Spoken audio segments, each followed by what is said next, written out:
sejak berapa bulan punya kesibukan baru nih, punya baby lagi nih. Iya, 6 bulan ya bener. Gimana sih nih, maksudnya anak-anak kan udah mulai gede, terus ada baby lagi, kaget nggak sih? Ada Vilo paling suka banget nih, ada anak-anak yang gede, ada mainan baru, karena kan bedanya jauh banget umurnya mereka kan.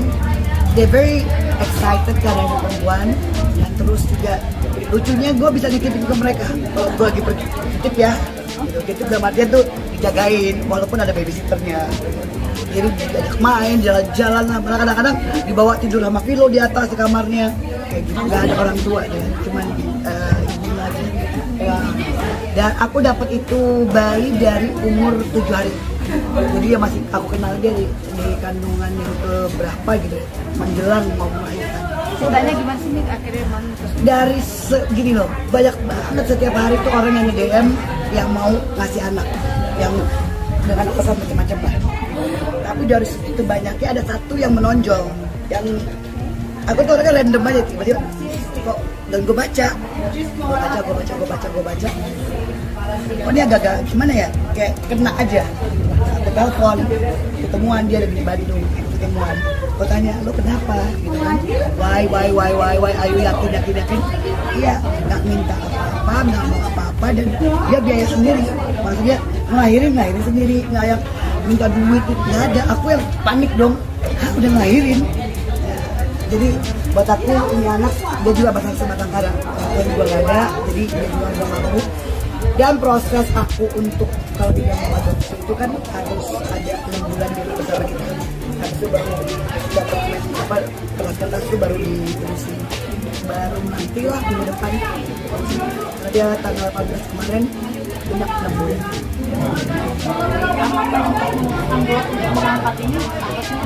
Emang pengennya yang perempuan kan, pengennya perempuan dari bayi kecil, nggak mau yang udah gede, maunya yang bener-bener bayi kecil, gitu kan, yang ngerasain itu lagi loh. Ya nanti betul. Oh, untuk pengurusan administratifnya sedang berjalan. Lagi kita ngurusin nanti minggu depan. Karena kan baru, aku masih sibuk, baru juga pulang dari luar kota, dan masih banyak banget jadwal. Jadi kita ngurusin nanti sebelum bulan ini. Tapi sama komunikasi sama ibunya si baby sendiri baik? Aku baik, ibunya sih nggak kepengen apa-apa sama sekali, nggak. Malah aku minta waktu itu ada 10 hari deh, 10 hari aku udah tugas di luar sama Ajun, ada event. Aku ajak dia, kamu mau nggak ke rumah, pindah ke rumahku 10 hari selama gue nggak ada, lo jagain dia tuh bayi, kan bayi lo, jagain deh. Maksudnya kasih kayak ada closure lah gitu kan. Selesai ketemu, udah balik lagi dia. Sekarang dia udah pindah dari Bali, dari Bandung. Tapi kamu yang tipe open ya, untuk orang tuanya mau ketemu pun nggak apa-apa. Buat aku nggak ada masalah. Kalau memang nantinya kan itu anaknya milih. Aku nggak inilah, bukan milih. Nah, ini anak kan pasti harus tahu. Nggak boleh jauhin, aku sih nggak kepengen itu. Berarti berbicara misalnya berapa tahun kemudian ketika anaknya sudah sedikit mengerti, apakah mami tetap mau merahasiakan? Oh nggak akan mau buka-bukaan aja. Dan itu gue kasih tahu sama untuk sekarang ya lu jangan ganggu. Kalau nggak gue telepon, kalau nggak gue minta ya lu jangan ganggu. Gitu, jadi itu jelas. Jadi semuanya hukum-hukumnya jadi ada perjanjian kita sama itu jelas. Kalau gue panggil, gue boleh.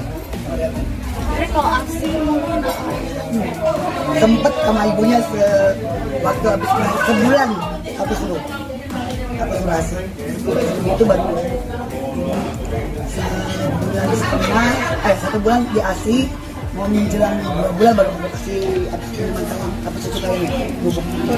Kalau boleh tahu ibunya anaknya baru 21 tahun saya, baru 21 tahun.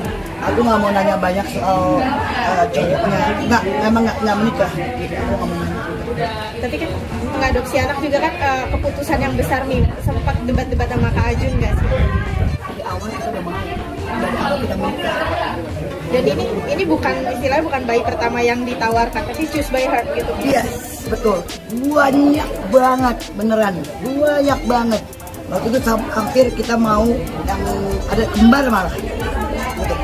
Belum gue minta 1, belum minta 2. Masih ada 4 yang udah gede-gede, terus suruh ngurusin lagi. Enggak lah, 1 aja dulu. Jadi dan Ajun pun menerimanya tuh bagus banget. Maksudnya dia tuh secara apa ya? Kalau aku udah pernah punya anak, maksudnya udah pernah ngejalanin. Ajun ini yang pertama kan, jadi lucu aja ngeliatnya.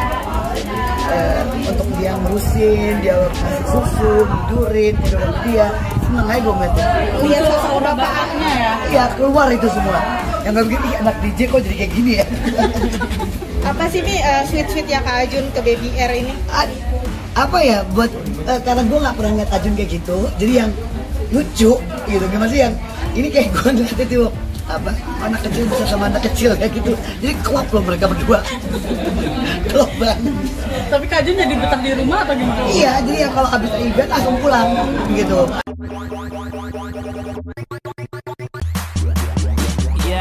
Let me do that.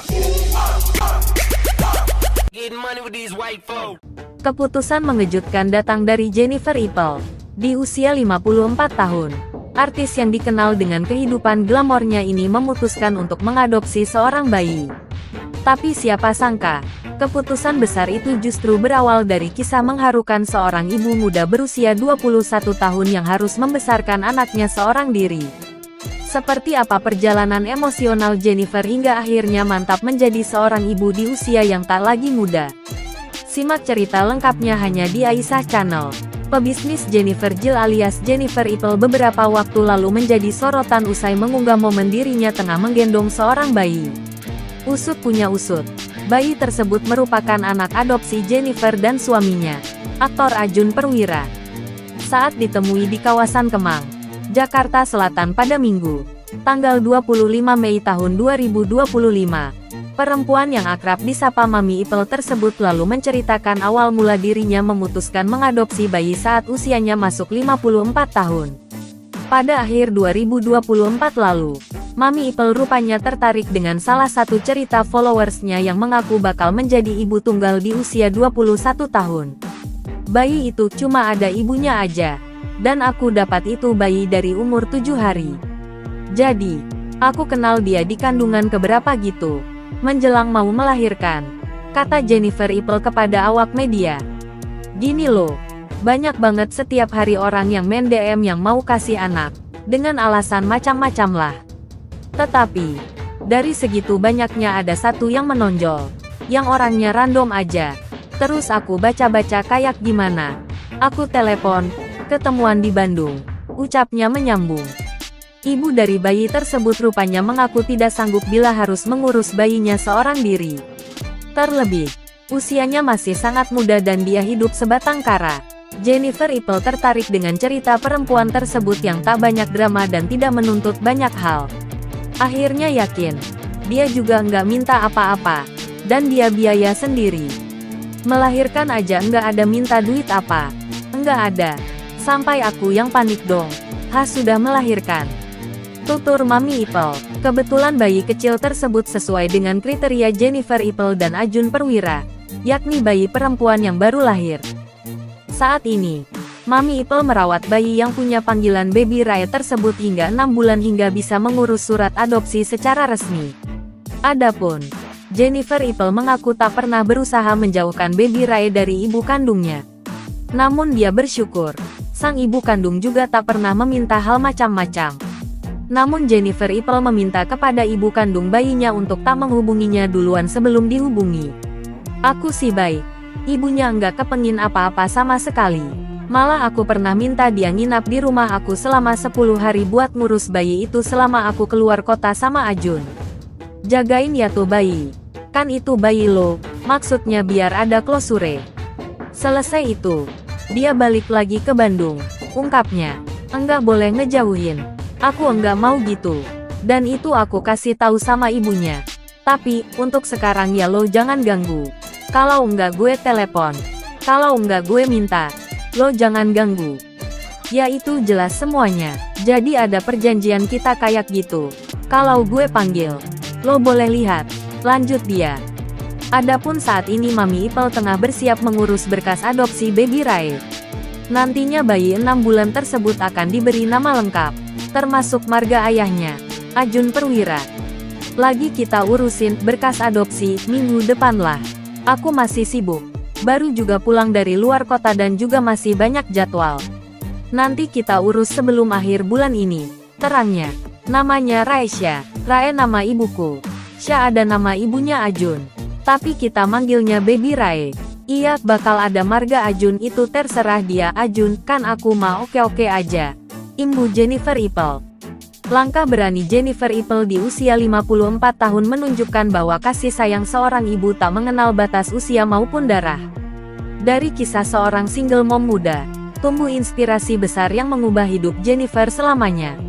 Semoga kebahagiaan selalu menyertai perjalanan barunya sebagai seorang ibu. Terus ikuti kabar selebriti lainnya hanya di Aisyah Channel, tempat kamu update gosip dan cerita menarik dari dunia hiburan. Kalau kamu terinspirasi dengan kisah Jennifer Ipple, jangan lupa like, komen, dan share video ini. Subscribe juga channel ini biar nggak ketinggalan update terbaru dari dunia selebriti. Sampai jumpa di video berikutnya.